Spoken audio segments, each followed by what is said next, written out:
Hi guys, James at Rampant Lion Reviews again for you today with another beer review. For this one, we are going to head down to England once again and we're going to return to a brewery that's featured on the channel a good number of times before. I've had some really nice beers from these guys over the years, quite a few different styles, but unfortunately this is one of these breweries that I don't come across all that often. I would love to review more of their beers because there's some really interesting stuff, but I just don't see their beers in my day-to-day goings on, if you like. But yeah, when I saw this one in my local supermarket, it's a style that I very much enjoy. It's a brewery that I like, so I thought, we have to do a review of this one. So hopefully this is another good beer. Hopefully it makes for an interesting review, and I hope that you guys enjoy my take on this one as well. So yeah, for this review, we are going to head down to Berkshire, which is just to the west of London, a little village called Finchampstead to be specific, and we're going to have a look then at another beer from Siren Craft Brew. So this particular beer is called the Crystal Cove. It comes in at 6.2% ABV, and they're describing this one as a California IPA, or in other words, a West Coast IPA, I guess. So yeah, this is one that I picked up from my local Asda. And it just kind of struck me when I saw it because I like Siren and I like West Coast IPAs, so why not? So let's crack on with this one then and see how we go. So, as always with my reviews, I'll tell you a little bit about the brewery before we taste the beer. If you want to get straight to the tasting, just fast forward. All the usual links are in the video description below. That's the brewery website, the link to my other reviews that I've done from Siren Craft Brew before, and we will no doubt add some more to that list at some point in the near future. But there's all the usual social media down there. If you want to see more reviews, do please consider subscribing to the channel. The whole channel, of course, has a geography-based tagging system, so you can go into the homepage and search for beer based on country, city, state, county, province, prefecture, whatever it is you happen to be interested in. Do check out the playlists of beers from different countries. There is one there for all the English beers that I've reviewed for you. That's being added to whenever I get the opportunity. And as always, please do get in touch and let me know some of the other beers and breweries that you guys would like to see me review. It's always great to hear from you guys that are watching the videos, and the support that you show the channel is hugely appreciated. So anyway, on to my brewery notes then to tell you a little bit about Siren Craft Brew. So Siren Craft Brew was founded in 2012 by Darren Anley in Finchampstead in Berkshire in England, as I mentioned to you, to the kind of southwest-ish of London actually, and to the southeast of Reading.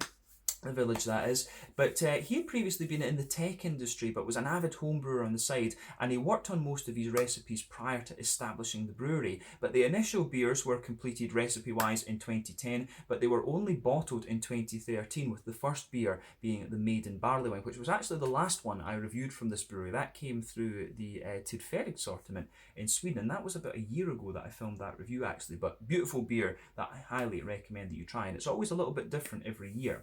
But the brewery itself is named after the Sirens in Greek mythology, who were women or winged creatures whose singing lured unwary sailors onto the rocks. And there are these are the beers of their core range, if you like. You get all the different sirens. All the beers in the core range are named after different sirens, I should say. But since foundation, these guys have been growing steadily and increasing their range and brewing capacity. In 2014, they added a new bottling line, and more recently they've converted to cans as well. But in the early days, he actually hired American Ryan Whitter-Merrithew as his brewer. But he's now back in the US as of 2016, and then another American, Kyle Larson, was in charge of brewing until 2019. But as of September 2021, these guys are producing around 20,000 hectolitres of beer per year. They've produced over 350 different kinds of beer according to Untappd, and they also have their tap yard bar right next to the brewery, which has been open since December 2017. And I think when I do my England tour, this is a brewery that I definitely want to check out and film a wee out and about video at. So maybe that's something that Harry and I can do together when we do the England tour. That would be pretty awesome.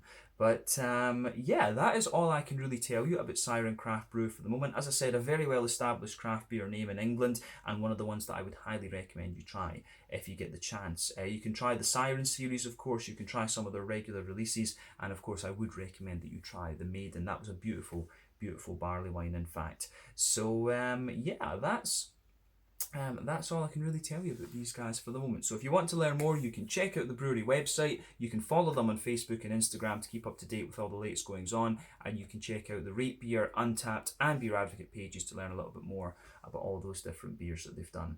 So yeah, that's it. Let's get on and have a look at this beer itself. So just a little quick look at the artwork before we open the can up there. I'm just going to maybe take some of the, I think it's been sweating a little bit because of the magnificent Scottish heat. Yeah, the camera can focus on it a little bit better now. There you can see the Siren craft brewery symbol there. Crystal Cove, Californian IPA. But yeah, this is a 440ml can. I think I paid about £2.50 for this, which is nae bad at all. Or was it £3? Can't remember. But yeah, that's roughly about, you know, €3.50, something like that. About $4 American, I guess, in that case. Which is pretty damn good for a sort of supermarket IPA, I guess we could say. But it says on the back here, Crystal Cove, California IPA, a deliciously crisp IPA with waves of welcome hoppy bitterness. Our malts provide some hearty sweetness and a lightly golden colour, which acts as the perfect base for Amarillo, Mandarina and Azacca hops to shine. Expect plenty of zesty orange aromas and tasty tropical harmonies. And so on top of that, I should say, according to the Siren website, this beer also has Simcoe and Hallertau Blanc in it as well, we should say. So just to go through the hops for you, all of them are American except Hallertau Blanc. That is a German hop. So Azacca is going to give you some nice orangey and pineapple notes. That's about 14% alpha acid. Amarillo is about 12% alpha acid. That's going to give you a big oily and quite zesty orange normally. And, Mandarina, my apologies, that is also German. Mandarina Bavaria is about 8% alpha acid, so slightly lower, and that gives you a nice, just big oily, straight up orange. Hallertau Blanc, if memory serves me correctly, is about 12% alpha acid, one of the new high alpha acid German hops. That tends to give you a kind of gooseberry, slightly white grapey sort of thing. Beautiful hop actually, and I'm glad to see it's getting a bit of attention these days. And what one have we not said? Simcoe, that is 12% alpha acid, American once again, and in a West Coast IPA it's going to give you a nice kind of oily passion fruity character. So yeah, that's a quick rundown of the hops. It didn't say on the website exactly what malts were in this one, but yeah, we'll be able to maybe figure it out a little bit from the tasting. But there you can see, black top can. Still getting used to this camera because the camera sits on the left side actually. So yeah, I think it looks as if I'm looking at the screen rather than looking at the camera itself. I need to try and be aware of that. But yeah, as we said earlier, 6.2% West Coast IPA, 440ml can. Let's get this guy out and we'll get on with the tasting then. Curious to see, come on, what this one has in store for us. Try to open that left-handed there. That wasn't the best idea. There we are. So this looks very nice. Glad to see that West Coast IPAs are getting a wee bit more attention these days, because you know it's all been about the haze craze for a very long time. That's the majority of it out and into the glass. I think that's enough to look at the aroma and stuff for the moment. So yeah, anyway, as you can see, this one actually looks very stereotypically a West Coast IPA. It's got everything you'd expect. So before the head disappears, we can say this is poured with about a half to 2/3 finger of a kind of creamy coloured head on it. It's faded away. It's starting to fade away to be a nice kind of thin foamy layer, but I guess there's going to be a nice thick ring just lingering around the edge of the glass there. But in terms of the colour of this beer, it's a lovely, very rich. Amber. But yeah, I would say the colour of this beer is, I'd say, yeah, kind of a blood orange amber. I think that's fair to say. Now remember, the colour of these beers depends on 1, the type of malts that you use. That determines the magnitude of the colour. 2, the length of the wort boil is also going to play a role. The longer you boil the wort, the more the sugars caramelise, thus you get a darker colour of beer, as I always repeat in these videos. A West Coast IPA like this one is going to undergo a wort boil of about 90 minutes, I would say. Although you can get ones that are 60 minutes, 90 minutes, and Dogfish Head, of course, have got that 120-minute IPA. I do need to review that at some stage. But yeah, this one, I think, should be, I think this probably looks like it's about a 90-minute boil, I would say. It'd be quite a bit darker if it was longer than that. But yeah, this one, it looks very nice. It's got a little bit of that kind of natural haze to it, but lovely kind of ambery blood orange colour. So to be honest with you, nothing really surprising about the appearance of this beer when you consider what style it is. So yeah, let's take a look at the aroma and see how we get on. This should hopefully be very nice. Oh, that does smell pretty nice actually. It's a nice big oily thing. And as you'll know if you've watched the channel for a long time, I love orangey leaning West Coast IPAs. Love them. So that was one of the other reasons that I picked this up. I saw that it had Amarillo, Mandarina and Azacca in it, and I was like, yeah, got to have this one. Just big orangey beast of a West Coast IPA. So yeah, and straight away it's kind of what you'd expect. So you've got a nice oily malt base in there. You've got a bit of breadiness, of course, too, but we'll break down the aroma more succinctly later. But a big oily fruity character. Then you've got a nice kind of quite deep green component to this one. Everything you'd want of a West Coast IPA, actually. And as I've said in previous reviews, I think there's kind of two directions you can take a West Coast IPA in. Either it can be a big oily caramelly sort of thing, or it can be a little bit more kind of light and bready and biscuity in a sense, actually, or yeah, more biscuity, such as Pliny the Elder. So I guess the more caramelly one would be the Sierra Nevada Torpedo. I would say that, the kind of caramelly and oily one, but the lighter bready biscuity version, the kind of pinnacle of that would probably be for me the Pliny the Elder. So yeah, you need to try both of those in my opinion. But yeah, this one smells like it's going to be really nice. So to break down the aroma a bit more for you, you can smell that kind of brown bready sort of base to this one. You get a nice little bit of a kind of slight bread crusty note to it. On top of that, you get a lovely kind of smooth wholemeal bready character in there. Some nice big white characters to it. Now, big white bread characters, I should say. Brain's not working. But on top of that, you do get quite a nice little bit of an oily yet quite sweet caramel. And you can smell some of these nice biscuity notes coming out of the beer. So I do like how that goes together in this one as well. Some nice big oily biscuity characters coming out of this one for sure. But yeah, I would say, it's difficult to say where this one leans. It actually seems that it kind of sits in the middle of the West Coast spectrum, if you like. It's got a good bit of oily caramel, and it's also got a nice wee bit of a McVitie's digestive biscuit and a bit of a bready sort of thing. So yeah, it's got a bit of everything, actually. The aroma to this one is very, very nice. So yeah, I do like how that goes about its business, actually. Yeah, and the more that you smell of it, the more kind of thick the bready character becomes, and I like that too. I do like, some of the best West Coast IPAs I've had actually were brewed in Germany, because they have that nice, big, smooth German bready backbone to them, but they also put a lot of kind of straight up caramel into them. So some of the kind of German brewed West Coast IPAs that I've had have been really quite nice, actually. But yeah, some of the classic American ones obviously are very good, but we don't get too many of those these days. It's all about the haze craze at the moment. But yeah, the aroma of this one, I think, is very nice on the malty side of things. Got a good balance there. Quite oily and caramelly, but at the same time you get some of that nice McVitie's digestive biscuity, slightly grainy quality coming out of it. But yeah, bready base, it works. So hoppy side of things then, you do have a nice little touch of earthiness coming out of this one, but not a lot. I would suggest that the earthiness in this one is most likely to come from the Hallertau Blanc and the Mandarina Bavaria, because German hops, regardless of whether they're high alpha acid ones or whether they're lower out, the traditional Hallertau, Tettnanger sort of things, you will always just get a wee touch of earthiness out of them, and it comes across in these German hops as being, quite smooth, but you can certainly smell a nice big deep floral aromatic note, and when you've got high alpha acid hops, that's what you're going to get. With the West Coast IPAs, they rely a little bit more on early edition hops, and those are the ones that give you the bitterness, and of course this is a slightly more bitter style than the New England ones. But yeah, the aroma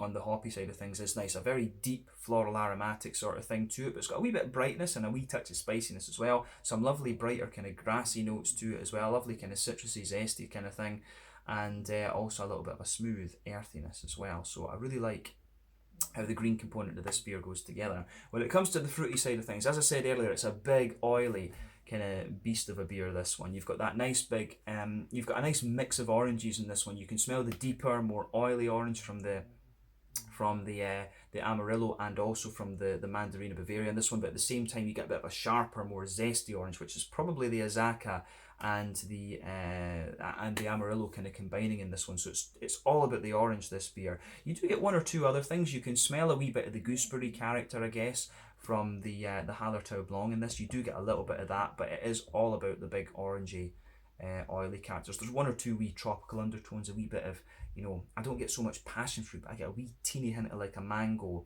and maybe a little bit of pineapple or something like that. Azaka can sometimes give you a wee bit of that lighter pineapple-y type quality as well. You do get a wee bit of that out of this one.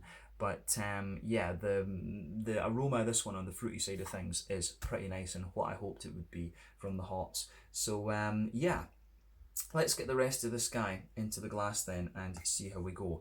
So as I always say, take a wee bit of time to ponder over the aroma of the beer before you get stuck into it. But this one is the Crystal Cove California IPA, 6.2% ABV West Coast IPA from Siren Craft Brew in Finchampstead in Berkshire down in England. Let's get stuck into this one. Slàinte, skål, cheers.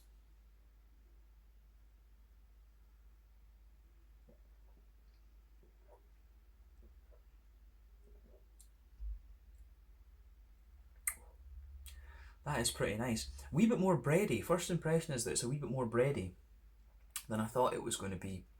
But yeah, I think the further you go into the aftertaste, it does get a wee touch more bready, but it's got everything else.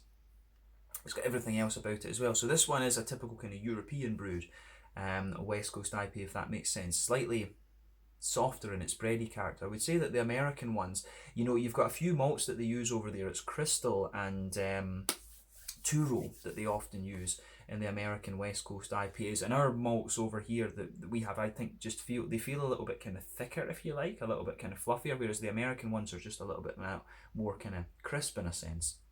So that's one of the things you'll notice about European brewed West Coast IPAs as opposed to American ones in my experience.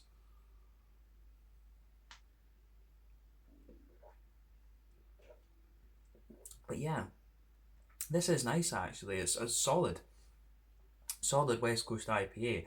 I mean, the question would be, is this, the best beer you're ever going to have from Siren? And it's probably fair to say, yeah, probably not. But I mean, these guys, Siren is a very the Maiden, sorry, is a very, very special beer, and I think that's quite hard to beat when it comes to Siren. But is it solid within the style category? I'd say yes, and to be honest, with the number of craft beers out there these days, you can't ask for much more than that, to be honest. So yeah, I think this is a solid West Coast IPA, and it's cool to see that this is a regular in the supermarkets as well. I think this is only Asda they sell this one in. I'm pretty sure I did buy this one at Asda. So yeah, it's cool that there's a West Coast IPA out there that is easily accessible across Scotland. So yeah.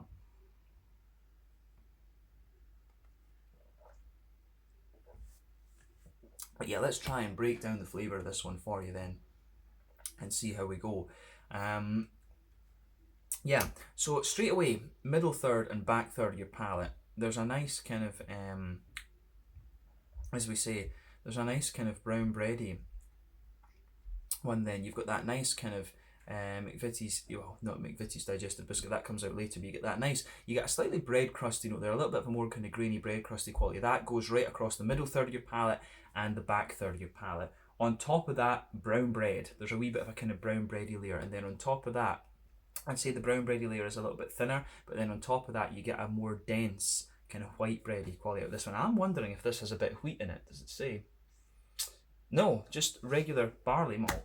Actually, I thought this one might have a wee touch of wheat in it. Sometimes with these West Coast IPAs, and I think it's Sculpin.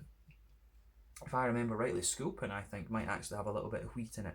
But yeah, sometimes they do put a little bit of wheat in these things just to thicken them up a little bit. And this one has, you can feel that the base of the beer, big, thick, white bready characters. It does feel like it's almost got a wee touch of wheat in it actually, which is nice. So yeah, the backbone of this beer, middle third and back third of your palate, bread crust, brown bread, thicker white bread. That's the backbone. But let's focus on the middle third of your palate for the moment, for the sweeter aspects of the beer.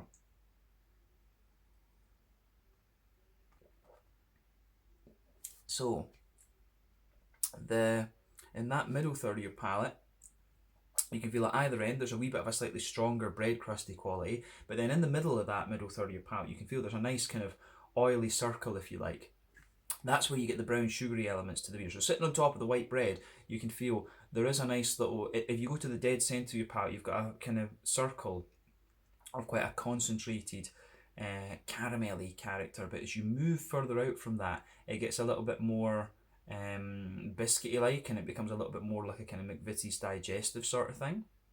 So I do like how that kind of plays out in this beer, and I think the further you go into the aftertaste, the caramel sort of lingers there. You can feel it's a bit more. You can feel it's a bit darker right in the dead centre of your palate, but as you just move out from that gradually, it gets a little bit sweeter, I would say. Then as you push towards the very edges of that middle third of your palate, then it's definitely more McVitie's digestive biscuity like. I'd be curious to know what malts they've used in this one actually. Because I wonder, there might well be a little bit of American malt in this one, like a little bit of crystal or something like that. It does actually have a little bit of the crispness of crystal malt actually, which is interesting. But I don't know if there's one of the malteries or something like that over here in Europe that has the license to to make the crystal malt actually. But yeah, it certainly has the breadiness, so I wouldn't be surprised if this is a mix of like English, American and German malt. It's maybe got a little bit of everything in it, to be honest. But yeah, the middle third of your palate on this one is what you'd expect, and I'd say that overall this beer actually, it does strike a good balance between the brown sugars and the bread, and it's kind of right in the middle of that spectrum I was talking about earlier, between the more oily West Coast IPAs and the more kind of biscuity ones. This one's kind of somewhere right in the middle of that spectrum. But middle third of the palate, I think that's it covered for this one. So let's look at the back third of the palate. Border region between middle third and back third of your palate. On top of that, you do get a little bit of a kind of more sort of bread crusty kind of thing coming out there, a wee bit of a slightly more grainy kind of character, which I like. So you can pick out that in this beer. But as you go into the back third of your palate, as we said earlier, base layer, bread crust, brown bread, white bread. On top of that, you can feel the yeasty character coming out of this one, and the yeasty character is quite dense in this one actually. You can feel that big sort of thick, dense, yeasty, white bready kind of thing coming out of the beer. So when you start at the back of your palate, the flavour's quite tall and dense. It condenses down. Then as you go into the middle third of your palate, it is certainly a wee bit more kind of squashed together. So I do like how that goes about its business in that sense.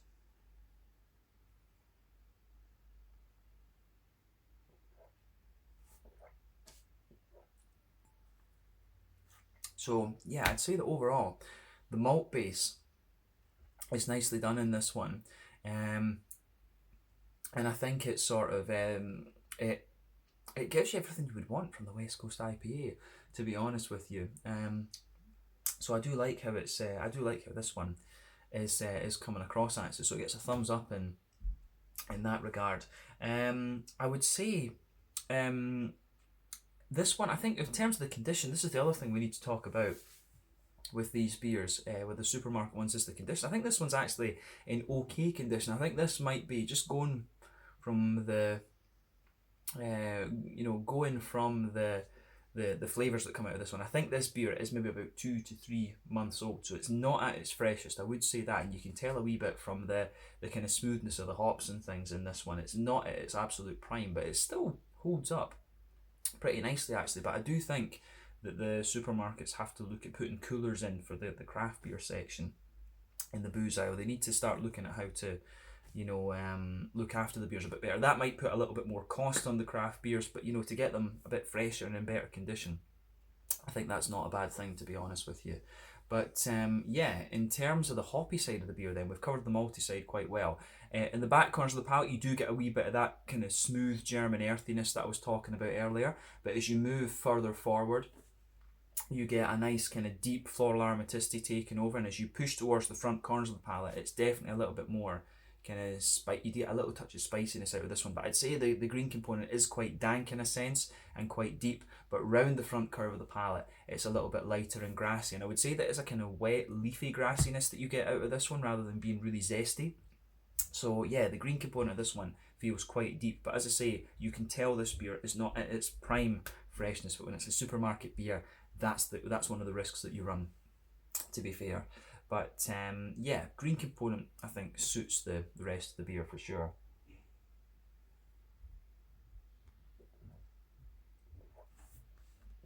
So the fruity side of the beer, I have to say, is very, very nice, and it is as orangey as I hoped it was going to be. So yeah, border region between front third and middle third of your palate. Again, you get a bit of a bready build up in there, a wee bit of a kind of biscuity sort of thing. So yeah, the base of the front third of your palate as well is a nice sort of smooth kind of brown bready kind of thing, and you do get a wee bit of the bread crusty note sitting in there as well. But on top of that, you get the nice oily bubble where those juicy fruity esters just roll their way out of the beer. So with that, it is a nice, it's big, oily and orangey, really. You get quite a bit of zestiness off it as well. So let's just go from the back to the front as we always do. At the very back of that, you do get a wee bit of a kind of more pungent passion fruit, which will be the Simcoe, I would suspect. Probably the Simcoe's been used as one of the bittering hops. Then as you move further forward, it does become quite orangey quite quickly. You get a nice big oily orange from the middle point in that back half of the front third of your palate. You can feel it gets quite orangey and oily quite quickly. As you move into the front half of the front third of your tongue, you do get a wee bit of the gooseberry from the Hallertau Blanc underneath. You can feel that. But yeah, the fruity part of this beer is dominated by big orangey, oily, zesty kind of things. You really get a lot of that out of this beer. So yeah, it is pretty nice in that sense. So yeah, I'm just trying to think. We can say you do get a wee bit of pineapple in this one, and you can feel there is a wee bit of diversity within the oranges, but I'd say mainly, I think Amarillo actually comes out most in this beer. You can feel the big oily character, and I guess Mandarin Bavaria, we have to say that it's the more oily, deep orange flavour that comes out of this one, rather than the lighter sort of tangerine or whatever that you're going to get from Azaka or whatever. I think it is a big, deep, oily orange, but you get quite a wee bit of zestiness just right on the tip of the front third of your palate there as well from this one. And that's Azaka, that's Amarillo that's going to give you that. So yeah, big orangey oily flavours to this one. I really like it. Wee touch of pineapple. You do get a wee hint of pineapple from the Azaka as well. But yeah, overwhelmingly orange, which is what you would expect when it comes to these particular hops. But yeah, I think that is everything we really need to say about the flavour of this one. This is just a solid West Coast IPA, so you can't knock it. And for the price that you get it in the supermarkets, it works. It really does work. So yeah, let's round off the review with the mouthfeel then.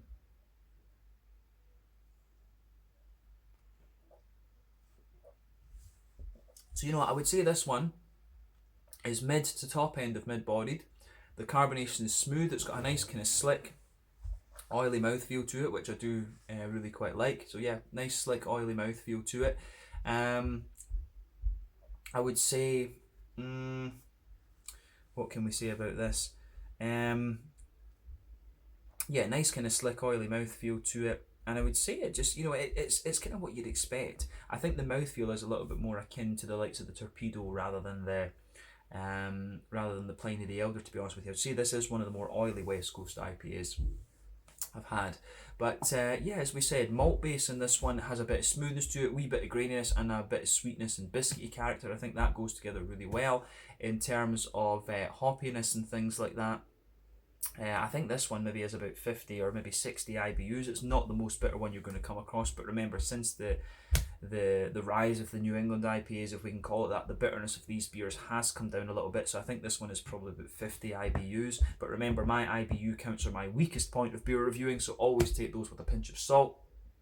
And when it comes to the fruity side of the beer, it's, as we say, quite oily, really orangey leaning, not overly zesty, but a wee bit of zestiness there as you go into the aftertaste. But yeah, for me, this is a solid West Coast IPA, and you can't really knock it for the price and things like that you're getting it at. So well done to Siren, actually. I would say that generally speaking, Siren beers, in my experience, have usually had a more oily mouthfeel. The only exception to that comes to mind would be the $10 Shake, which was a lovely New England IPA back in the day. I don't know if they've done that in quite some time, but if you want a nice oily beer, as I do, I like big oily beers, then Siren are one of the breweries that you should keep an eye on for sure.